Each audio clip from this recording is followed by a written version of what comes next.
친해지길 바랍니다. 하나님과 친한 여러분 되길 바랍니다. 영국의 한 출판사에서 상금을 내걸고 친구라고 하는 말의 정의를 공모한 적이 있습니다. 수천 건이 접수가 됐는데 그 중에서 몇 가지 친구의 선택된 아주 중요한 아주 좋은 선택의 정의는 뭐냐 몇 가지 있어서 친구란 누구인가? 기쁨은 곱해주고 고통은 나누어 갖는 사람이 친구다. 나의 침묵을 이해하는 사람이다. 언제든지 만나도 싫지 않은 사람이다. 나에게 진심으로 충고해주는 사람이다. 그래서 여러 가지 좋은 얘기들이 많이 있어. 친구의 정의는 뭐냐. 하지만 1등은 따로 있어서 1등은 뭐냐면 친구란 온 세상이 다 내 곁을 떠났을 때 나를 찾아오는 사람이다. 친구의 1등의 정의입니다. 온 세상이 다 내 곁을 떠났을 때 나를 찾아오는 사람이 친구다. 여러분에게도 이런 특별한 친구, 정말 가까운 진짜 친구가 있나요? 친구가 없고 사회적으로 고립된 사람의 경우 그의 면역 체계에는 부정적인 것들이 많이 일어난다고 해요. 미국의 어느 병원에서 조사를 한 게 있습니다. 친구가 없거나 혼자 살아감으로 사람의 몸이 면역 활동이 현저하게 떨어져서 암 등의 병이 더 빨리 진전된다는 것을 발견했습니다. 그러니까 따뜻한 인간관계야말로 암 치료와 회복을 가장 빠르게 한다는 힘이 된다는 것을 발견합니다. 이런 친구 사이 혹은 가장 막역하고 친한 뜻의 단어가 있다면 친밀하다 이런 뜻입니다. 친밀하다. 친밀하다 이 말은 어떤 사람과 더불어 지내는 사이가 매우 친하고 가깝고 절친한 사이다. 이게 친밀하다는 뜻이죠. 그러니까 히브리어를 보면 친밀하다는 뜻이 원래 야다라는 말은 알다라는 말, 알다, 체험하다, 육체 관계를 맺는 아주 가까운 사이다. 그래서 야다라는 말은 부부 사이만 쓰는 말이에요. 육체 관계. 구약 시대에는 결혼한 남녀가 서로 알아가는 관계를 야다라는 말로 사용을 합니다. 내가 알게 됐다. 뭘 아느냐? 같이 살아서 아는 것입니다.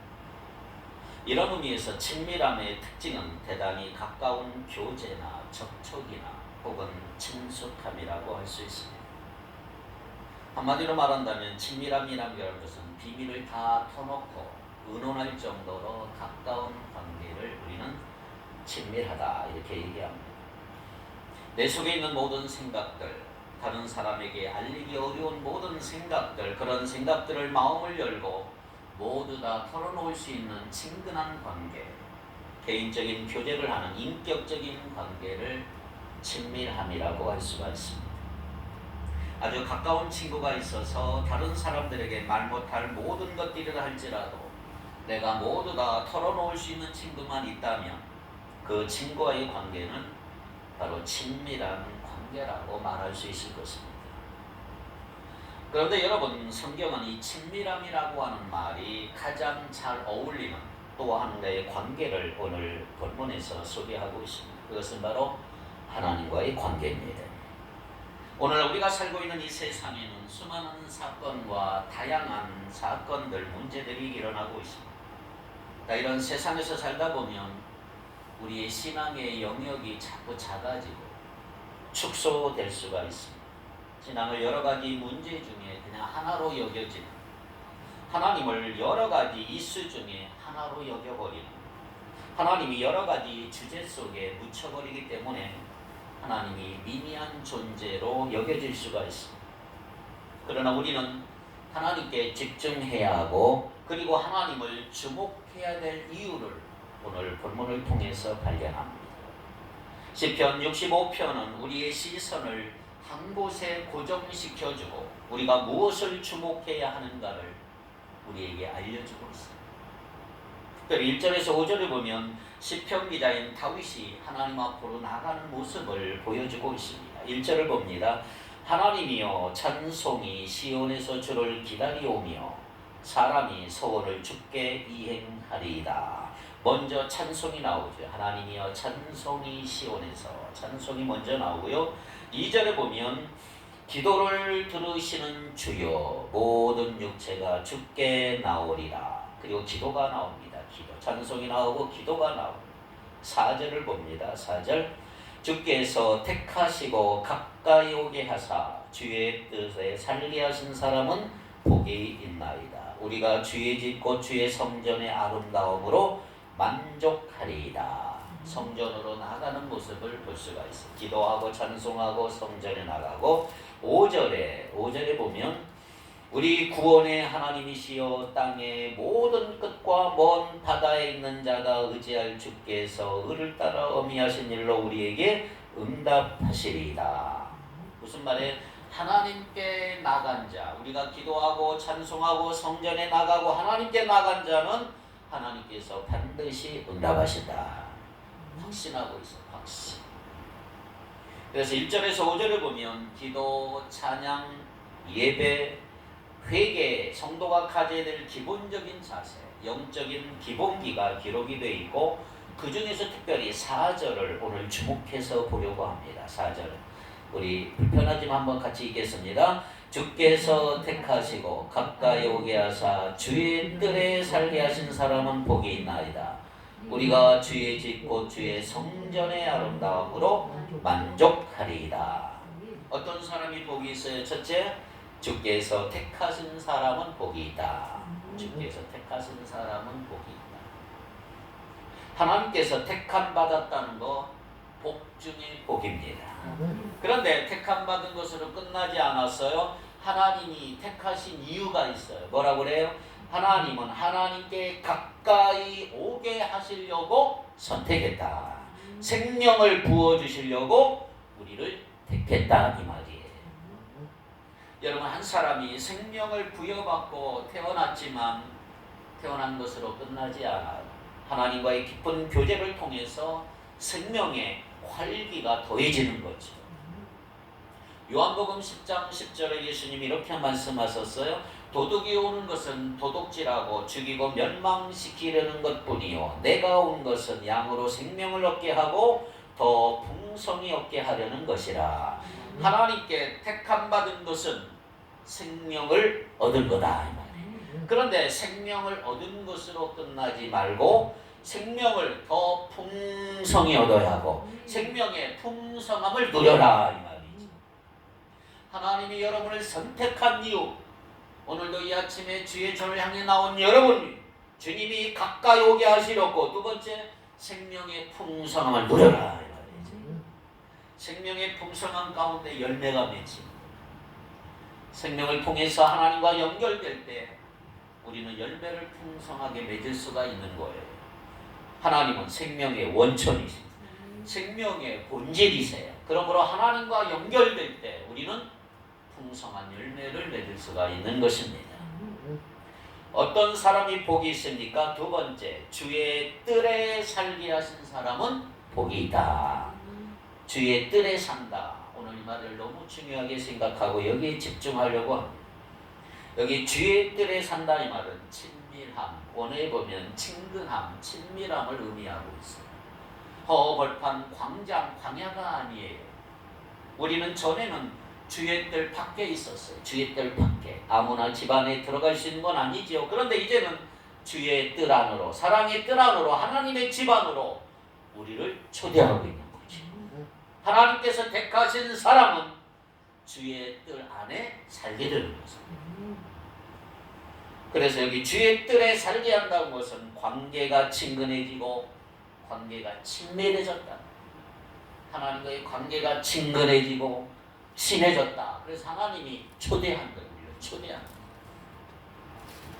여러분, 왕을 가까이 한다는 것은 내가 공간적 개념이 아니고 직무나 직위를 의미하는 게 아니에요. 왕과의 관계를 의미해요. 왕과의 관계.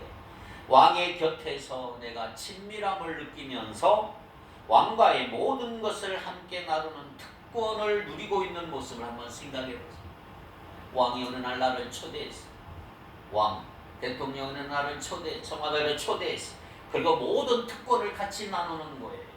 친밀해지. 너는 내 측근 중에 측근이야. 나를 인정해주고 하나님께서 가까이 오게 하소서 하나님의 뜰에 살게 하신다. 이 말은 하나님과의 친밀한 관계를 의미하는 거지. 그래서 4절에 보니까 주께서 택하시고 가까이 오게 하사 주의 뜰에 살게 하신 사람은 복이 있나이다. 하나님과의 친밀한 관계죠. 그런 의미에서 하나님께서 가까이 오게 하소서 내가 하나님의 뜰에 살게 하신 사람은 하나님의 최측근이다. 최측근. 하나님의 최측근이 되는 거 얼마나 큰 축복입니까? 오늘 여러분들은 하나님과의 최측근이 되는 축복이 임하길 바랍니다. 내가 너의 신복을 좀 신복처럼 최측근 중에 측근이 되어 내 비밀을 너에게 알리겠다. 오늘 시편 65편의 저자가 누구예요? 다윗이에요. 다윗은 하나님과 얼마나 친밀했는지. 그래서 하나님은 다윗을 뭐라고 했느냐 하면 사도행전 13장 22절에 보니까 내가 이새의 아들 다윗을 만나니 내 마음에 맞는 사람이라 내 뜻을 다 이루리라 하시더니 내 마음에 맞는 사람 내 뜻을 다 이루리라. 측근 중에 측근이다. 나는 너에게 비밀이 없다. 하나님과 얼마나 친밀한 다윗의 신앙의 핵심, 영성의 핵심은 바로 여기서 나옵니다. 너무나 친한 거예요. 다윗은 하나님이 너무너무 친한 거예요. 다윗의 삶 속에서 우리는 하나님과의 친밀함을 느낄 수가 있는 것입니다. 친밀함은 일상에서 누리는 것이고 우리가 살아가는 일상의 삶 속에서 친밀함을 경험할 수가 있는 거예요. 매 순간 친밀함을 경험하기를 바랍니다. 여러분 부모를 누가 욕하는데 가만히 있는 사람이 있겠어요? 부모를 욕하는 거 들으면 자식들 입장에서 화가 나는 거예요. 분노합니다. 왜? 부모와 자식은 친밀한 관계이기 때문에 그래요. 다윗은 어느 날 블레셋 사람인 골리앗이 하나님의 이름을 욕하는 것을 듣고 참을 수가 없었어요. 하나님과의 친밀한 관계였기 때문에 블레셋 사람이 하나님의 이름을 모욕하는 것을 듣고 다윗은 분노합니다. 하나님과 그만큼 친합니다. 하나님의 법궤가 예루살렘으로 돌아오는 것을 수많은 사람들이 보았지만 모든 사람들은 그냥 무덤덤한 거예요. 그냥 그런 거예요. 아, 돌아오나 보다. 그러나 다윗은 하나님의 법궤가 예루살렘으로 돌아오는 걸 보니 얼마나 기뻤는지 옷이 벗겨지는 줄 모르고 춤을 추는 거예요. 너무 기쁜 거예요. 이것을 통해서 우리는 다윗이 하나님과 친밀한 관계였음을 발견하는 거죠. 자, 4절을 다시 한번 보면 주께서 택하시고 하나님은 우리를 택하셨다 이 말이에요. 하나님은 만나기 어려운 분이 아니에요. 여러분 우리가 북한의 최고 권력자인 김정은을 쉽게 만날 수 있을까요? 불가능하죠. 독재자는 사람들에게 두려움을 주는 특징이 있어요. 지금 미얀마가 엉망이지요. 자신의 신변을 보호하기 위하여 보호막을 얼마나 쳐놓는지. 아니 독재자가 아닐지라도 우리나라 고위급에 있는 사람 만나면 얼마나 조건이 까다로운지 못 만나는 거예요. 이 세상에서는 자신의 필요를 위해서 사람을 만나고 우리가 늘 경험하는 거지만 유익을 위해 만나고 또 만나고 싶다 다 만나는 것도 아니고 만날 이유가 없으면 떠나 만나지도 않아요. 그런데 여러분 하나님은 우리가 만나기 힘든 분이 아닌 거예요. 하나님은 사람 가리며 만나는 분이 아니에요. 하나님은 세상과 반대의 반대. 복음의 중심에는 뭐가 있느냐 하면 성육신이 있는 거예요. 하나님이 사람이 되셨다. 왜? 우리를 만나러 오신 거예요. 하나님의 이름을 임마누엘이라. 하나님은 우리와 함께 하시는 것입니다. 만나기 위해서 오신 분. 하나님은 우리를 만나기 위해서 우리에게 가까이 다가오신 분. 가까이 다가오신 분. 우리가 하나님을 만나고 싶어서 하나님을 만나는 게 아니에요. 하나님께서 우리를 만나주시는 거예요. 우리가 하나님을 그래서 하나님은 우리를 얼마나 만나고 싶어 하는지 여러분 혹시 아십니까? 하나님이 우리를 얼마나 보고 싶어 하고 만나고 싶어 하는지. 요한계시록 3장 20절 한번 읽어볼까요? 시작. 볼지어다 내가 문 밖에 서서 두드리노니 누구든지 내 음성을 듣고 문을 열면 내가 그에게로 들어가 그와 더불어 먹고 그는 나와 더불어 먹으리라. 여러분, 하나님 우리를 만나기 원하시고요, 하나님은 우리에게 가까이 오시고요, 하나님 우리를 지금 부르시고 계신 거예요. 예수님은 문 밖에 서서 문을 두드리시고 누구든지 예수님의 음성을 듣고 문을 열면 예수님은 들어가서서 더불어 먹겠다는 거예요. 먹겠다. 여러분, 밥은 낯선 사람과는 잘 안 먹어요. 밥을 먹는다 이 말은 친밀하다는 거예요. 예수님, 누구든지 내 음성을 듣고 문을 열면 내가 그에게로 들어가 그와 더불어 먹고 그는 나와 더불어 먹으리라. 무슨 말이에요? 예수님은 거리낌 없이 친밀한 관계를 저와 여러분에게 원하시는 거예요. 좀 친해지자. 문을 좀 열어라. 그래서 우리는 하나님과의 친밀한 관계를 통해 참된 기쁨과 만족을 경험할 수가 있는 것입니다. 그래서 하나님과의 친밀한 관계는 내 신앙의 핵심인 것입니다. 하나님은 우리를 언제든지 만나주신다는 거죠. 7절 볼까요? 내가 주의 영을 떠나 어디로 가며 주의 앞에서 어디로 피하리까? 시편 139편 7절에 보니까 하나님은 지금 이곳에 계시는 거예요. 우리는 하나님의 영을 떠나서 갈 곳도 없고 하나님은 어디든지 계신다 이 말이죠. 내가 주의 영을 떠나 어디로 가며 주의 앞에서 어디로 피하니? 그러므로 우리는 하나님의 영을 피할 수가 없어요. 하나님은 언제나 우리와 함께 하시는 거예요. 그런데 문제는 뭐냐 하면 이렇게 하루 하나님은 늘 우리와 함께 하시고 24시간 늘 함께 하길 원하지만 우리는 늘 하나님을 잊어버려요. 주님을 잊을 때가 너무 많아요. 기억하십시오. 하나님은 우리 가까이 계시고 하나님은 지금도 우리와 함께 하시며 하나님은 우리와 교제하기를 원하셔요. 일상 가운데 하나님과 친밀함을 누리시기 바랍니다. 언제나 하나님의 임재 안에서 하나님과 깊은 교제를 나누는 여러분 되기를 축복합니다. 그런데 문제가 있습니다. 문제는 뭐냐면 이렇게 하나님은 친밀함을 누리기를 원하고 하나님은 깊은 관계를 누리기를 원하지만 하나님과의 관계를 가로막는 게 있습니다. 3절에 볼까요? 3절 죄악이 나를 이겨싸우니 우리의 허물을 주께서 사하시리다. 죄가 하나님과의 관계를 가로막고 있다는 사실을 다윗은 아는 거예요.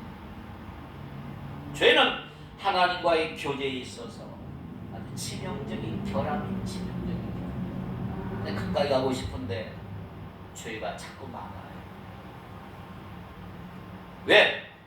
죄는 하나님과 사람의 관계를 가로막는 특징이 있고요. 하나님과 사람 사이에 거리를 만드는 거예요. 부부나 형제나 친구나 동료관계 마찬가지. 여러분, 죄가 끼어들면 관계가 서먹해지기 시작합니다. 오래된 관계라 할지라도 그 사이에 죄가 끼어버리면 언제부턴가 관계가 서먹해지죠. 죄는 인간관계를 멀어지게 하는 파괴력이 있습니다. 특별히 죄는 하나님과의 관계에 장애를 일으키는 특성이 있습니다.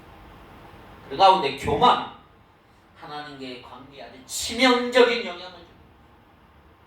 교만은 관계를 깨뜨립니다. 죄의 본질 속에 교만이 있고 그 교만을 내가 깊이 들여다보면 교만 안에는 자중심성이 들어있어요. 자중심. 여러분, 교만한 사람 보세요. 하나님보다 자신을 더 중요하게 여기지요. 교만한 사람은 자신의 죄를 인정하지 않아요. 자신의 죄가 드러나는 걸 얼마나 두려워하는지. 자신의 죄를 솔직하게 고백하는 건 겸손이에요. 그래서 겸손한 사람은 정직하지만 교만한 사람은 정직하지 않습니다. 교만한 사람은 자신과 허물과 연약함 들어가는 거 부러워하고 무서워요. 하나님 앞으로 나가는 것을 가로막는 이 죄. 근데 문제는 오늘날 우리 그리스도인들은 죄 문제를 해결하는데 너무나 소극적이라는 거죠. 영적 회복이 얼마나 어려움을 많이 겪는지. 우리가 살다가 몸이 아프지요. 회복되면 아무 문제가 없어요. 그러나 나이가 들고 건강에 문제가 있는 사람은 회복하는데도 시간이 많이 필요합니다. 점점 나빠지고 완전히 무너지는 사람도 있어요. 영적으로도 마찬가지입니다. 여러분 잘 들어보십시오. 영적으로 침체하더라도 여러분들이 빨리 회개하고 돌이키고 회복하면 문제가 되지 않아요. 그런데 영적으로 회복되지 않으면 영적으로 무뎌진 상태가 계속 간다. 이것은 회개와 연결이 되는 회개와 연결. 죄의 문제를 그대로 두면 하나님과의 친밀함이 줄어듭니다. 하나님과 거리가 멀어지면 제대로 기도할 수 있을까요? 하나님과 거리가 멀어지면 예배를 온전히 드릴 수 있을까요? 하나님과 거리가 멀어지면 말씀이 온전히 귀에 들어올까요? 하나님과 거리가 멀어지면 영적 상태가 점점 나빠지고 영적으로 빨리 회복되지가 않아요. 그래서 하나님 앞에서 내 죄를 정직하게 고백한다면 영적으로 회복될 줄 믿습니다. 문제는 하나님과의 관계가 회복되기도 하고 하나님과의 친밀함이 자꾸 없어지는 거예요. 계속 말씀드리지만 하나님과의 친밀함은 내가 신앙생활하는 대단히 중요한 부분. 여러분들이 하나님의 임재 속에서 하나님과의 친밀함을 경험하면서 살아간다면 어떤 어려움도 이길 수가 있는 거예요. 왜? 하나님과의 친밀함이 나의 방패가 되기 때문이에요. 하나님과의 친밀함이 안정감을 주고 나를 견고하게 세워줍니다.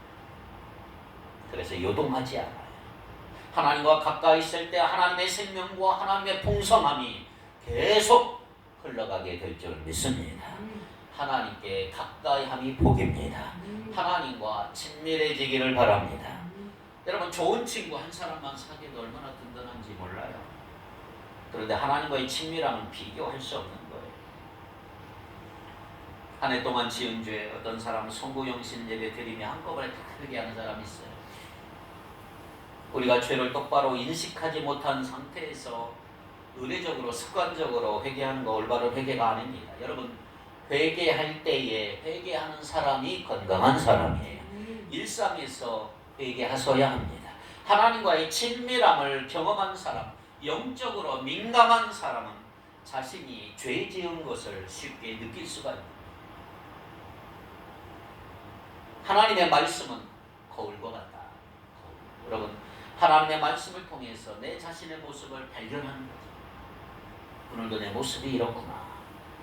회개하는 사람은 거울이 맑고요 깨끗합니다. 그런데 거울이 깨끗하지 않은 사람이 있어요. 자신의 모습을 제대로 볼 수 없고 영이 어두워져서 말씀을 제대로 깨달을 수 없는 문제는 하나님의 말씀을 제대로 깨닫지 못한다면 자신이 무슨 죄를 지었는지를 알 수가 없는 것입니다. 그런데 하나님과의 친밀함을 경험하는 사람, 하나님과 가까운 사람은 하나님께서 나의 죄를 다루신다는 것을 아는 거예요. 하나님과의 관계가 친밀한 사람은 죄에 대해서도 민감한 것입니다. 하나님은 사랑의 하나님이지만 그러나 하나님은 거룩하신 분이에요. 죄는 하나님과 우리 사이의 친밀함을 막을 뿐만 아니라 우리의 삶을 아예 망쳐버리는 특징이 있어요. 이것을 아시는 하나님 우리에게 요구하는 게 뭐냐? 먼저 죄를 해결하라. 4절 보세요. 주께서 택하시고 가까이 오게 하사 주의 뜰에 살게 하신 사람은 복이 있나이다. 우리가 주의 집 곧 주의 성전의 아름다움으로 만족하리이다. 자 여기 이제 잘 들어보세요. 주께서 택하시고 가까이 오게 하사 주의 뜰에 살게 하신 사람에게 무슨 복이 있어요?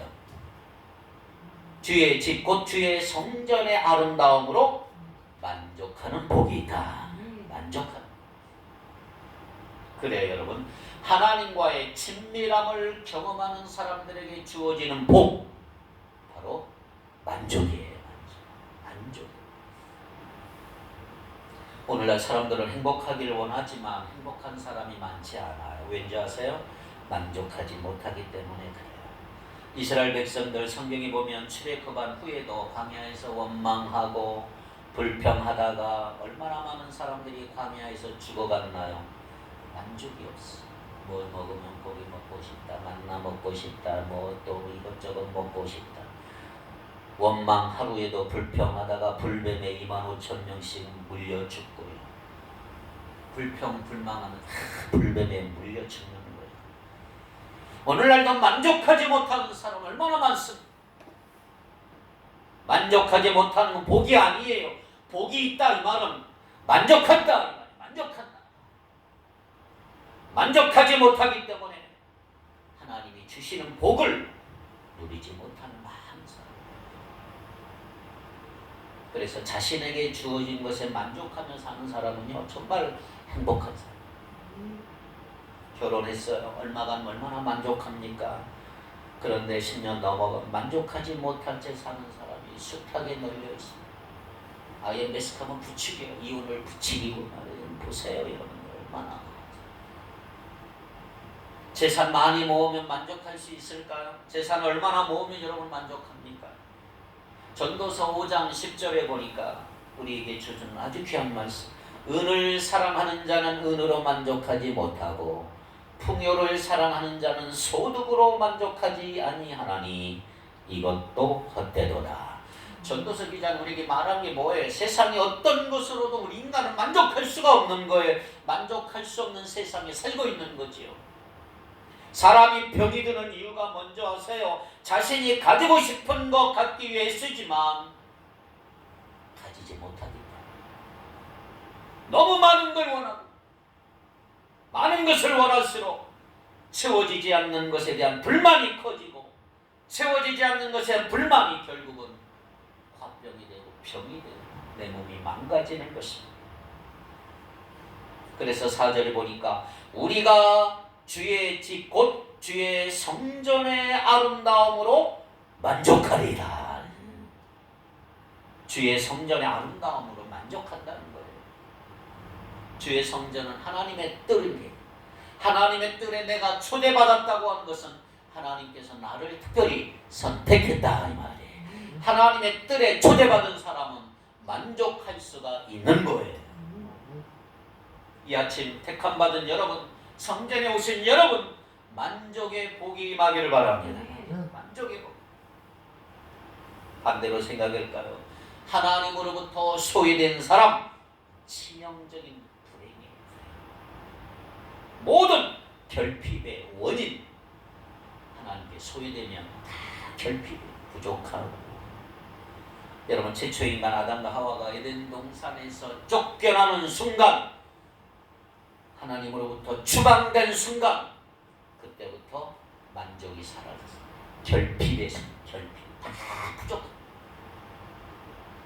하나님으로부터 추방된 후에 그 시작된 결핍은 무엇으로도 채워질 수 없고 누구도 채울 수 없고 오직 하나님만이 결핍을 채울 수가 있다는 말이죠.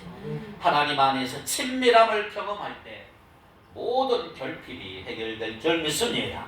여러분의 모든 결핍이 하나님과 친해짐으로 해결되기를 바랍니다. 그래서 하나님 안에서 친밀함을 경험하는 것이 대단히 중요합니다.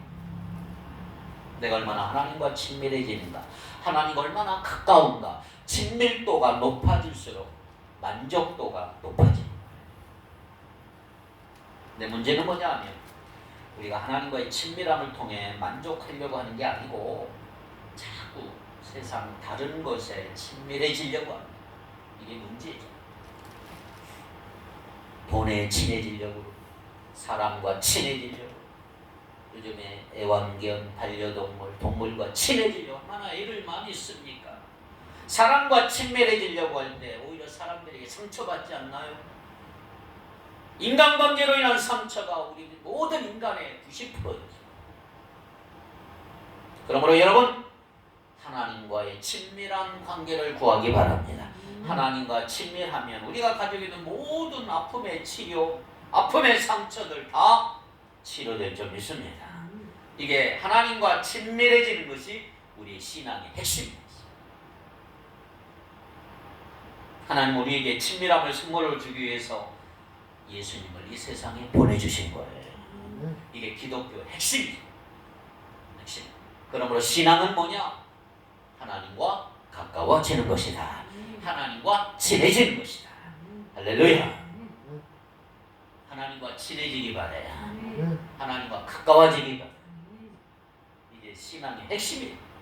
내가 한 주간 살면 하나님과 얼마나 가까워지, 얼마나 친해지. 붙어있어 붙어져. 아예 붙어있어. 요한복음 15장 5절. 나는 포도나무요 너희는 가지라. 그가 내 안에 내가 그 안에 거하면 사람이 열매를 많이 맺나니 나를 떠나서는 너희가 아무것도 할 수 없습니다. 너무너무 친밀한 관계잖아. 아예 붙어있어요. 예수님이 내 안에 내가 예수님 안에 있다고 하는 거 분리할 수 없는 상태. 아예 붙어있는 상태. 그래서 하나님과의 친밀함을 경험한 사람들 보면 예배드리는 자세가 다르고 찬양하는 모습이 다르고 말씀을 대하는 태도가 다른 거예요. 신앙이 깊어진다는 말은 하나님과 가까워진다는 것이고 하나님과 거리가 없고 친해진다. 교회를 내가 얼마나 다녔는가, 신앙생활을 얼마나 많이 했는가 중요하지 않아요. 하나님과 얼마나 가까워졌는가, 하나님과 얼마나 친한가, 이게 중요해요. 또 하나, 하나님과 친밀함을 누릴 때 우리에게 주어지는 선물이 하나 있어요. 하나님과 친밀함을 누릴 때 우리는 만족할 수가 있다 그랬어요. 여러분, 하나님으로 인해서 참된 만족을 경험하길 바랍니다. 그런 의미에서 만족을 경험할 수 있는 비결이 뭐냐? 기도하는 시간이죠. 하나님과 친밀함을 가지는 시간이 기도하는 시간. 하나님과 친밀함을 경험해 본 사람은 기도하는 시간이 그렇게 즐거울 수가 없는 거죠. 여러분, 하나님과 친해지길 원합니까? 기도하는 시간을 갖기 바랍니다. 그럼에도 불구하고 기도하는 시간이 힘드는 사람이 있어요. 의무감으로 하기 때문에, 억지로 하기 때문에, 할 수 없이 하는, 이건 다 종교인이죠. 종교인, 억지로 하는 거. 정해진 장소를 벗어나면 기도와 전혀 상관없이 살아가는 거, 그건 신앙생활이고 종교생활이에요. 종교생활. 종교생활하는 삶의 특징은 세월이 지나도 변화가 없고 성장이 없고 힘들고 지쳐버립니다. 지루함을 느끼고 생동감도 없고 활력도 없고 하나님과 전혀 상관없는 사람처럼 살아갑니다. 여러분, 오늘 이 시간 기도하십시오. 기억하세요. 기도하는 시간은 하나님과 친밀해지는 시간이다.